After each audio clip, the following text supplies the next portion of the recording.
We're going to tear down a rechargeable battery so we can take a closer look at the material supposedly powering the future. But we can't really do a full battery teardown without talking about where rare earths are extracted from, which means thinking through colonialisms, old and ongoing. And when we talk about powering the future, the questions we need to think through are whose future are we powering, where is that power being taken from, and whose present is being discharged in the process.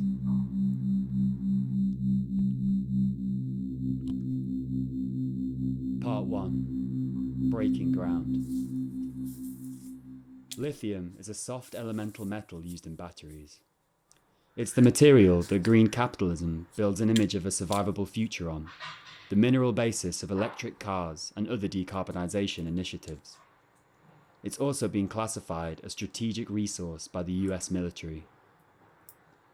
In 2017, a US geological survey estimated that Bolivia's salt lakes, or salars, contained 9 million metric tons of lithium.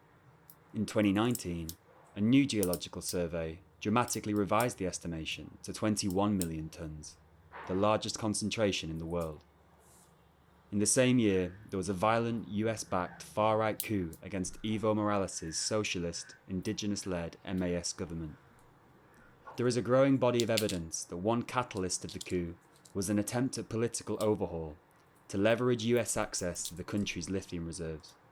The violent coup reached a crescendo in 2 police massacres of indigenous people, the Sacaba massacre on the 15th of November and the Sencata massacre on the 19th.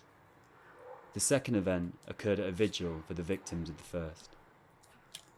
At each of these events, state forces tear-gassed crowds of indigenous protesters, then fired live rounds on them as they ran away, killing at least 11 at each and injuring hundreds more. Under Supreme Decree 3078, announced the day before, no one was prosecuted. After the coup, the unelected far-right government attempted to hand control over the lithium to private companies and neoliberal states. They lasted 1 year before the socialist MAS government was re-elected. One way to read the November 2019 attacks is as a state declaration of sovereignty over a public uprising. But we can also consider it in the context of an expanded resource struggle. And when we think about resource struggle in the New World, we also need to consider the ways in which through slavery and its capitalist aftershocks, black and indigenous lives have also been treated as a resource, something to be extracted to the point of death. Bolivia's lithium lies in brine, under the Salar de Uyuni, a salt flat high in the Andes. Today, a number of different indigenous groups live around the edge of the salar, notably Quechua and Aymara, who gather salt from the flats, carry out small-scale hand mining operations for borax and ulexite, farm quinoa, and run a tourism industry. The pilot lithium extraction plant was built in 2008, but the region has not yet started extracting lithium at a significant industrial scale. This is largely because the socialist government resists accepting too much overseas capital investment from neoliberal countries, preferring to patiently find a way to best keep the wealth generated from mining within the country, redistributed amongst local communities. This position is known as resource nationalism. To understand the conflicts surrounding the lithium reserves, we first need to locate it in a long line of national and local resource struggles. Bolivia is the poorest country in South America, ravaged by centuries of colonial extraction and proxy wars. Potosi, the region in which the salar lies, is also home to the colonial silver mines that financed the Spanish Empire. Silver ore was taken out of the ground, and the remains of 8 million slaves were put back in. There's a macabre local saying about the region's colonial history and its relation to the world economy in the early years of capitalism. The saying goes that you could build a silver bridge from Potosi to Madrid from what was mined here, and one back with the bones of those that died taking it out. The epistemic framework through which both minerals and lives are declared as available for exhaustion is geology. Elizabeth Povinelli claims that biopower, the governance through life and death, has long depended on a subtending geontopower, the difference between the lively and inert. The geological gaze, one of the founding gazes of racial capitalism, turns both land and those who inhabit it into matter. Geological surveys render the underground extractable through identifying and taxonomizing its relative value. By looking at the ground in vertical or volumetric terms, they reduce it to quantifiable matter. At the same time, they declare those that inhabit the surface of the land as a vertical extension of that geology, as matter, something to be displaced or disposed of, or as resource, something to be put to unpaid or barely paid work.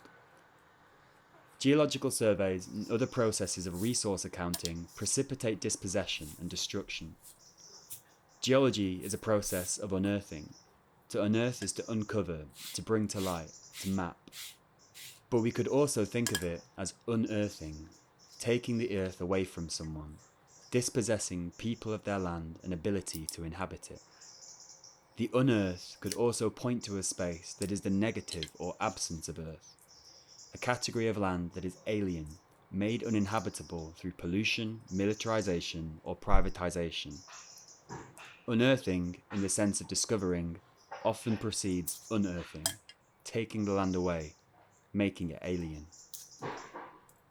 Geology, the colonial science of inert matter, is a significant contributor to processes of racialization. As Catherine Youssof says, technologies of race are equally geologies of race. And geologies of race is a way to understand the conjoined material praxis of colonial terror and subject forming, its geosocial relation and its legacies in the present. We can use geologies of race as a framework to recontextualize violence around resource struggle, thinking with Ruth Wilson Gilmore's definition of racism in mind, as the state-sanctioned or extra-legal production and exploitation of group-differentiated vulnerability to premature death. Viewed in this way, the state massacres are a part of rare earth extraction, a step in the process of expropriative mining. In vertical terms, the preferred axis of geology, killing Bolivian indigenous protesters in a lithium coup equates to a kind of breaking of the ground, a prepping of the land for extraction, a declaration that indigenous lives do not matter, or, rather, are nothing more than matter. Slower forms of environmental violence are often understood as completely separate processes from more immediate acts of militarized state violence. This could be due to the incommensurable temporality of geology that decouples the planet from anthropogenic actions. The formulation of the Anthropocene goes some way to reconciling this, but it still frames planetary changes as passive, ambient environmental outputs that result from industrialization. It does not yet factor in the literal world shaping carried out through extractive processes in the New World, mining labour performed by people rendered inhuman. And in claiming a universal apocalypse, it erases the worlds that colonialism has already ended. As Youssof notes, the Anthropocene, as a politically infused geology in scientific or popular discourse, is only now noticing the extinction it has chosen to continually overlook in the making of its modernity and freedom. State massacres and police violence function as declarations of inhumanity for selected groups of people, a process that seeks to convert them into geology's preferred category of inert matter. We need a way to mark this on the timeline of geology. Perhaps something like a geological split second can help us factor in these short, sharp acts of matter-making violence in our conception of planetary matter formation. This in turn could help solidify an expanded understanding of extraction and technological supply chains, one founded on the brutal matter-making colonial violence of geology.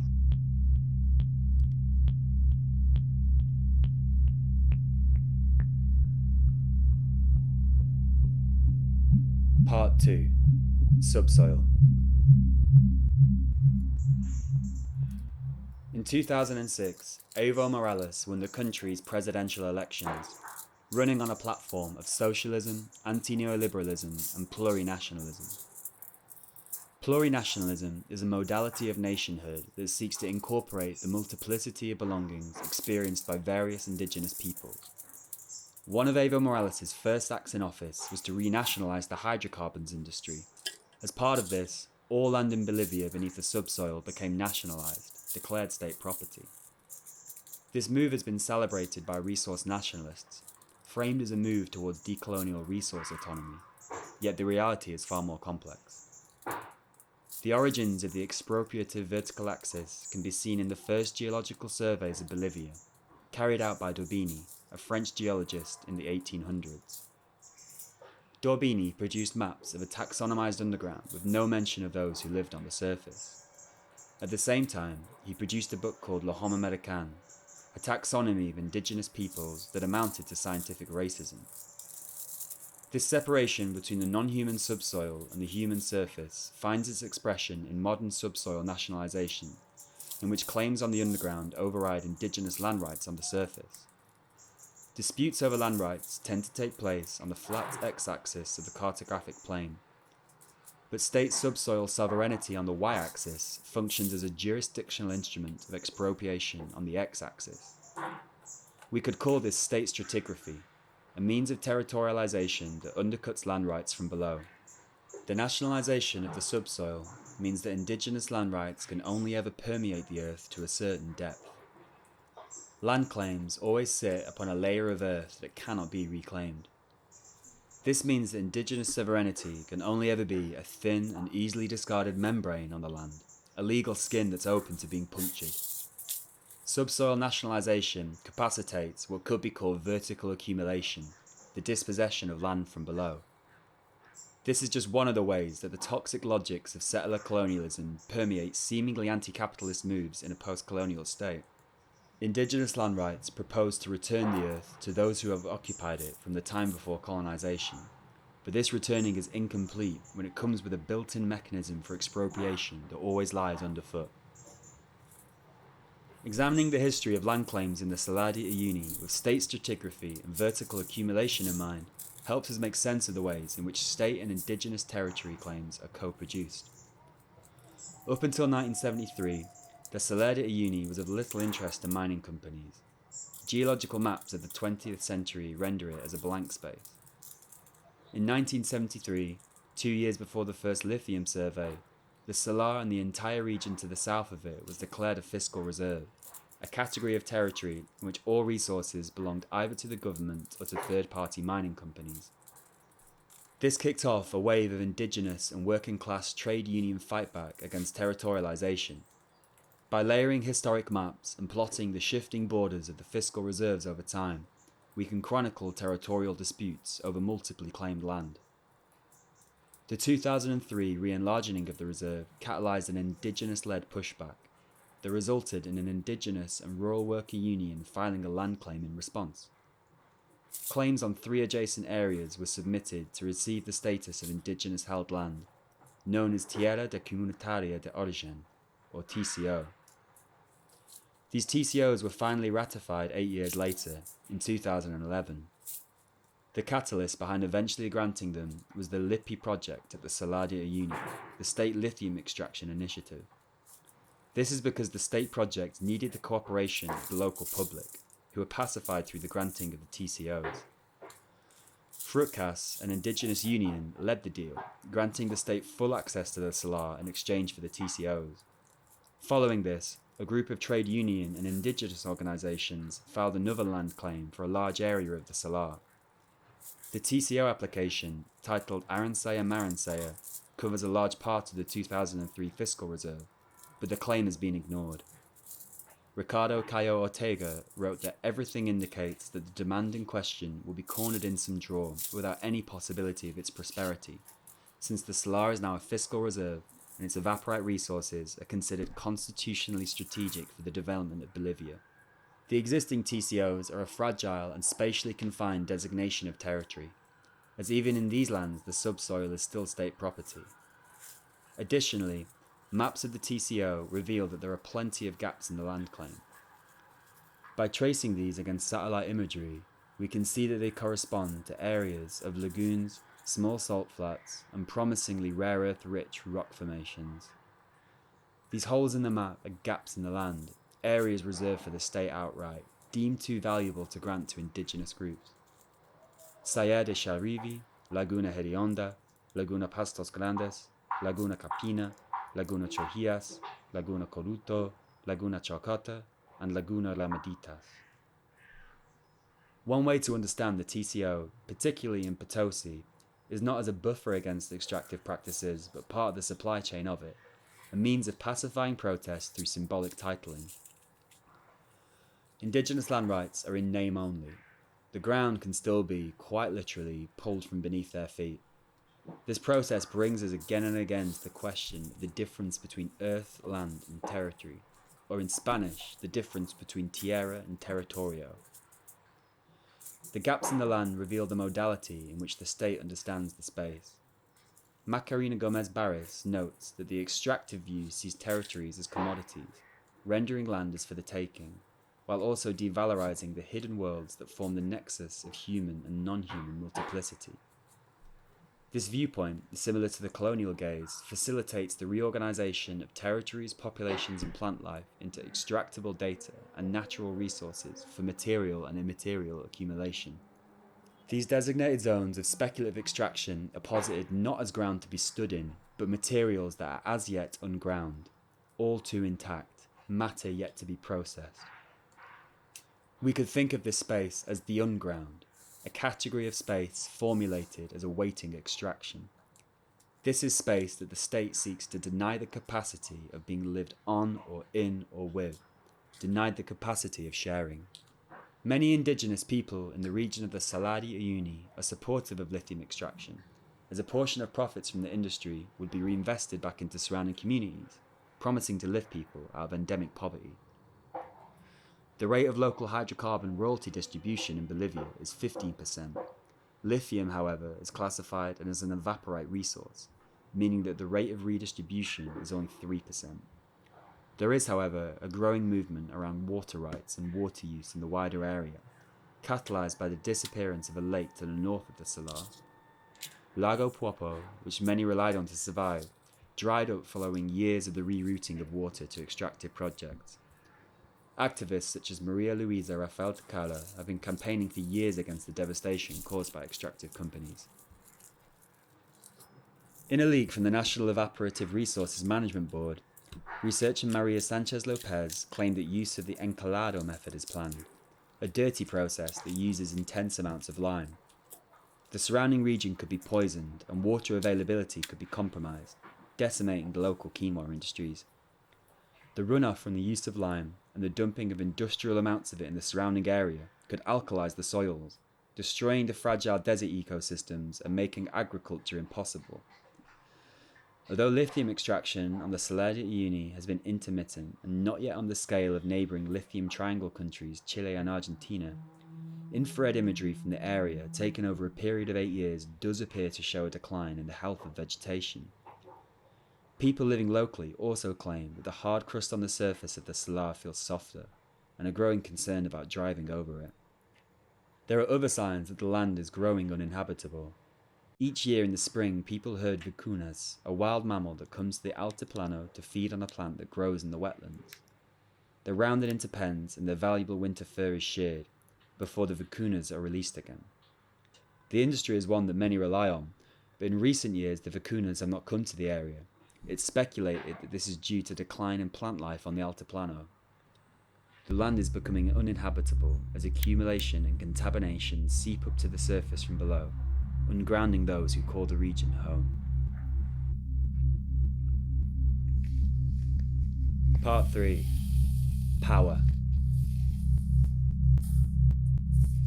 Lithium is posited as the material that powers a survivable future.